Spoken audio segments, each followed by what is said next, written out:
Hello everyone and welcome to all my dear students. I am Nandini ma'am. So today I am discussing your subject is pharmaceutical jurisprudence and your topic and chapter name is medicinal and toilet preparation. So student आज हम पढ़ने जा रहे हैं medicinal and toilet preparation part 2 के बारे में. So let's get started. So students आपको पता है हम पढ़ रहे हैं आजकल medicinal and toilet preparation act के बारे में।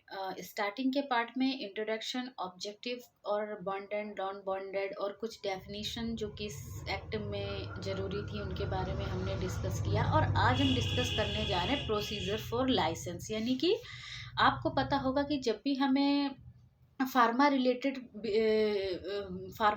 कोई भी बिजनेस करना होता है, चाहे वो किसी भी चीज़ का सेल हो, इंपोर्ट करना हो, एक्सपोर्ट करना हो, या मेडिसिनल प्रिपरेशन कोई भी हो सकती है, मैन्युफैक्चरिंग से लगा करके मार्केटिंग तक, तो उसमें हमें लाइसेंस की नीड पड़ती है। अब अगर हमें अपनी कोई भी ऐसी ड्रग है जो कि मेडिसिनल एंड टॉयलेट प्रिपरेशन से रिलेटेड है, उनका हमें पोसेशन या बिजनेस करना है, सेल करना है, तो हमें लाइसेंस की रिक्वायरमेंट पड़ेगी। और प्रोसीजर क्या होता है लाइसेंस का, वो हम अब इस टॉपिक में डिस्कस करेंगे।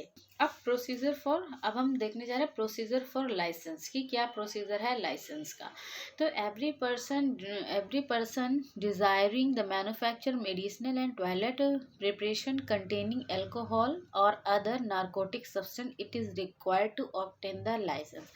अब पता ही है कि कोई भी पर्सन जो कि हमारे मेडिसिनल एंड टॉयलेट प्रिपरेशन से रिलेटेड बिजनेस को करना चाहता है, उसकी मैन्युफैक्चरिंग करना चाहता है, जो कि हमारे मेडिसिनल एंड टॉयलेट फॉर्मुलेशन बनानी है, मैन्युफैक्चरिंग करनी है, तो उस पर्टिकुलर पर्सन को लाइसेंस की रिक्वायरमेंट होनी ही है। क्यों? क्योंकि वो अपनी मेडिसिनल एंड टॉयलेट प्रिपरेशन के लिए अल्कोहलिक जो सब्सटेंस हैं, नारकोटिक सब्सटेंस हैं, उनको यूज़ करने जा रहा है, इसलिए उसको लाइसेंस की नीड पड़ेगी ही। From the excise commissioner in the case of manufacture in bond and from, क्या होता है कि एक्साइज कमिश्नर जो है in the case of the manufacture अगर वो करने जा रहा है, तो एक्साइज कमिश्नर के थ्रू हमें ये इंफॉर्मेशन देनी होती है। From the officer as the state government में be authorise the behalf of the case of the manufacture outside bond. अब इसका भी एक बॉन्ड होता है। क्या है कि जो हमारे स्टेट गवर्नमेंट जो है परमिशन देती है ऑफिसर्स को, और उस पर्टिकुलर उस पर्टिकुलर पर्सन को जिसे भी मेडिसिनल एंड टॉयलेट प्रिपरेशन बनानी है, मैन्युफैक्चरिंग करनी है, और अल्कोहल या इंडियन हेम्प जैसी नारकोटिक्स ड्रग्स जो है, नारकोटिक्स कैटेगरी की ड्रग्स यूज़ करनी है, तो स्टेट गवर्नमेंट के जो ऑफिसर्स होते हैं वो इस बात की परमिशन देते हैं, और उनकी भी एक तय प्रोसीजर होता है कि क्या क्या चीज़ें जो हैं हमें उसके अकॉर्डिंगली रिक्वायर्ड होंगी।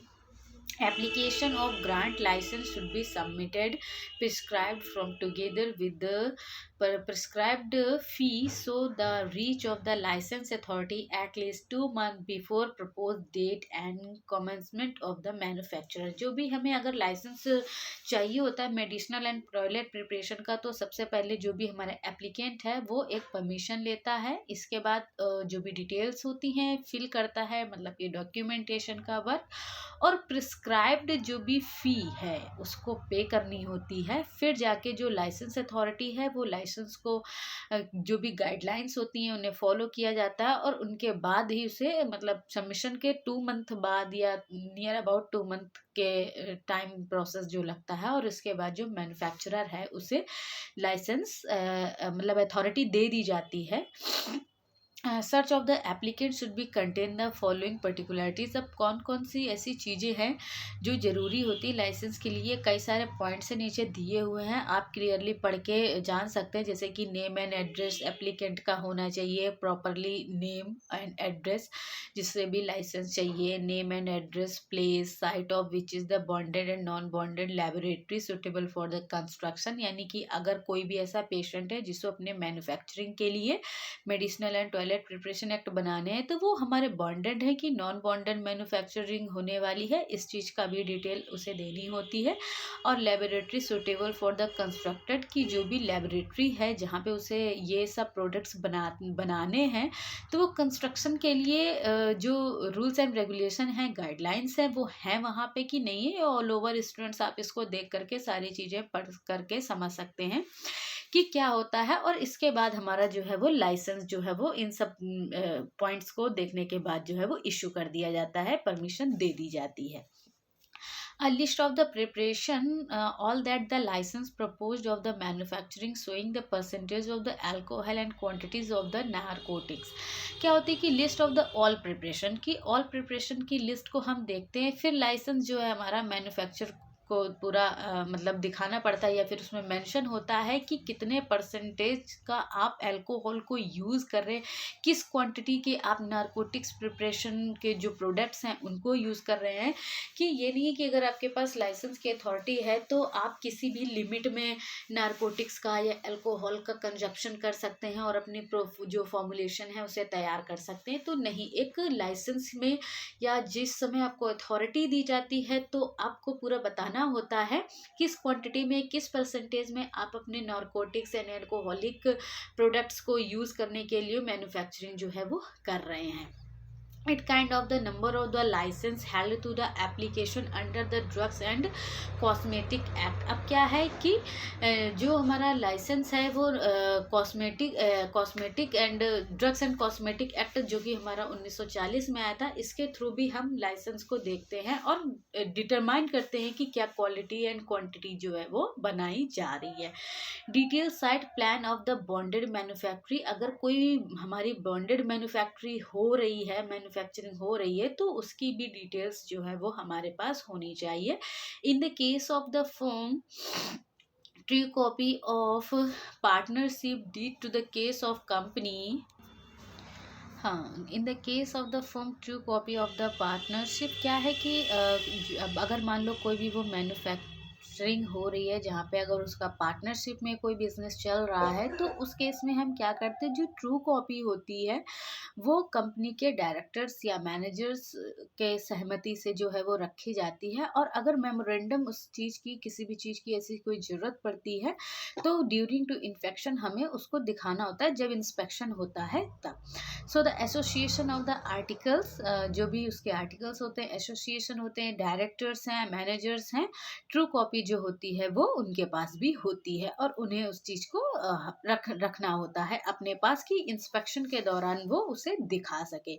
On the receipt of the such application of the licensing authority make the following inquiries. अब जब कोई भी इंस्पेक्शन होता है तो उस टाइम पे जो हमारी क्वेरीज होती हैं वो क्या क्या है, the qualification and experience of the technical person.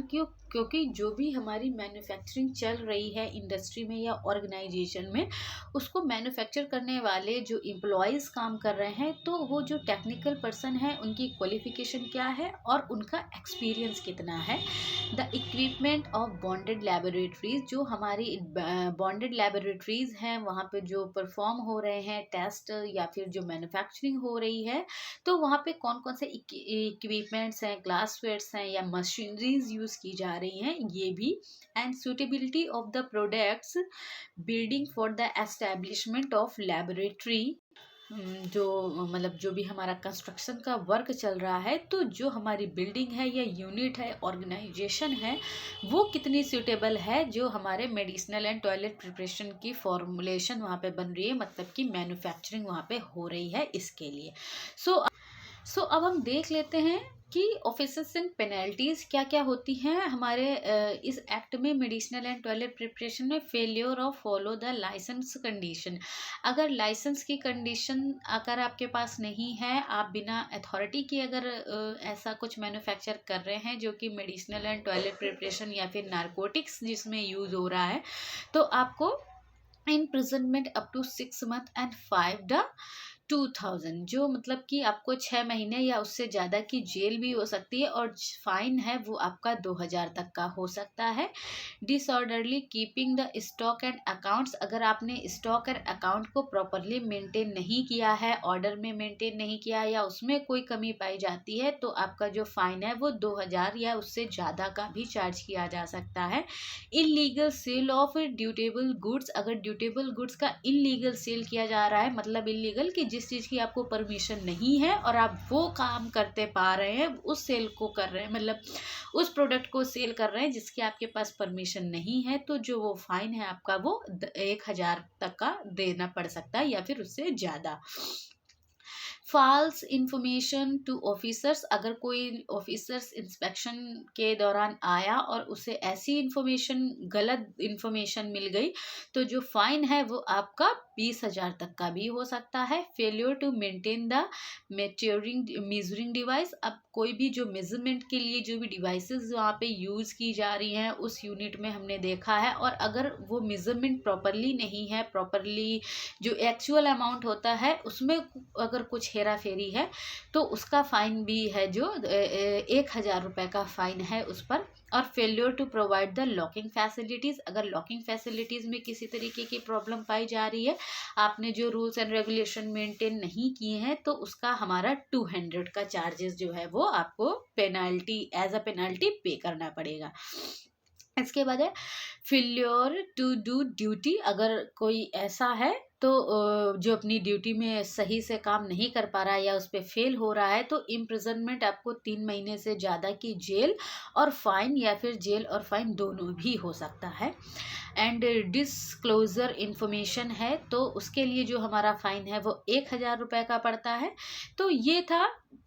और बाय पब्लिक मिसलेनियस कोई इन्फॉर्मेशन मिलती है, तो उसके लिए क्या है कि हम देखते हैं कि अगर कोई हमें ऐसी इंफॉर्मेशन मिल रही, तो imprisonment up to 2 year and fine 2000 और बोथ की। अगर आपको ऐसी कोई फॉल्स इन्फॉर्मेशन मिल रही है या एक्ट का जो भी रूल्स एंड रेगुलेशंस को आपने ढंग से फॉलो नहीं किया है, उस केस में आपको 2 साल या 2 साल से ज़्यादा की जो जेल है, इम्प्रिजनमेंट है वो, या फिर जुर्माना 2000 रुपये का, या फिर दोनों ही हो सकती है।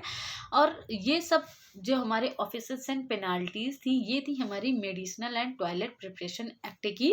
सो students, I hope you are understood well. आज हमने पढ़ा medicinal and toilet preparation act का पार्ट 2, और चैप्टर के साथ साथ हमारा ये टॉपिक फिनिश होता है। सो आई होप आपको समझ में आया होगा। Thank you class.